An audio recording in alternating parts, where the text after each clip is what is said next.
மாண்புமிகு பேரவைத் தலைவர்களே, ஆதாரம் கேட்கிறாங்க. இது எல்லோருக்கும் தெரிஞ்சதுதான். மது விலக்கு கொள்கைங்கிறது எங்களுடைய கொள்கை, போதையில்லா தமிழகம் எங்களுடைய கொள்கை. ஆட்சிக்கு வந்த பின்போ ஆட்சிக்கு வருவதற்கு முன்போ இங்க இருக்கக்கூடிய சட்டமன்ற உறுப்பினர்களும் சரி, இங்க இருக்கக்கூடிய அமைச்சர்களும் சரி, எந்த தொழில்களிலும் நாங்கள் ஈடுபட்டது கிடையாது. முக்கியமாக மதுவில். ஆட்சிக்கு வந்த பிறகு திமுகவுடைய ட்ரெஷரர் சாராய ஆலையை நடத்துகிறாரா இல்லையா? ஒரு கேள்வி. திமுகவுடைய பாராளுமன்ற உறுப்பினர் ஜெகத் ரட்சகன் சாராய ஆலையை நடத்துகிறாரா இல்லையா?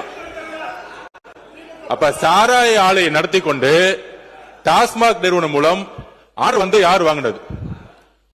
அப்ப இது பேர் தான் கான்ஃபிளிக்ட் ஆஃப் இன்ட்ரெஸ்ட். அரசே, திமுகவே அரசு, திமுக இருக்கக்கூடிய பாராளுமன்ற உறுப்பினர் சாராய ஃபேக்டரி நடத்துறாங்க, திமுகவுடைய பொருளாளர் சாராய ஃபேக்டரி நடத்துறாங்க, திமுகவுடைய ஐடி மினிஸ்டர் இருக்கிறவர் சாராய மினிஸ்டர் நடத்துறாங்க. இதுக்கு மேல என்ன ஆதாரம் வேணும்? பேசுங்க. ஒரே ஒரு நிமிஷம். மாண்புமிகு உறுப்பினர் லாட்டரிங்கிறாங்க. திரு உதயநிதி அவர்கள் சொல்லணும், ஏன் 900 கோடி ரூபாய் லாட்டரி நிறுவனம் வாங்கினாங்க திமுக? பதில் சொல்லட்டும். பதில் சொல்லுங்க. தைரியம் இருந்தா லாட்டரி நிறுவனம் 900 கோடி ரூபாய் திரு மு.க. ஸ்டாலின் அவர்கள் ஏன் வாங்கினார்கள்? தைரியம் இருந்தா சொல்லுங்க. அப்ப சொல்லுங்க. நான் எந்த தொழிலையும் இல்ல, எந்த நிறுவனம் நடத்தல.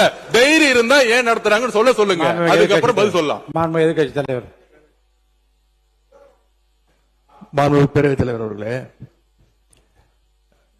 நம்முடைய அமைச்சர் அவர்கள் திமுக ஏன் லாட்டரி நடத்துகின்ற நிறுவனத்திடம் என்று ஃபண்ட் வாங்கினாங்க அப்படின்னு கேட்கிறாரு. அது கொடுத்தது அவருடைய மாமனார் தான். அவருடைய மாமனார்ட்ட கேட்டு அந்த விளக்கத்தை அவர் பெற்றுக்கொள்ள வேண்டும்.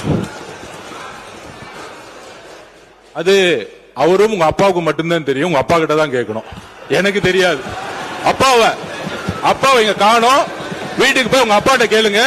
உங்க அப்பா கரெக்டா சொல்லுவாரு. ஏன் வாங்கினாரு உங்க அப்பா சொல்லுவாரு.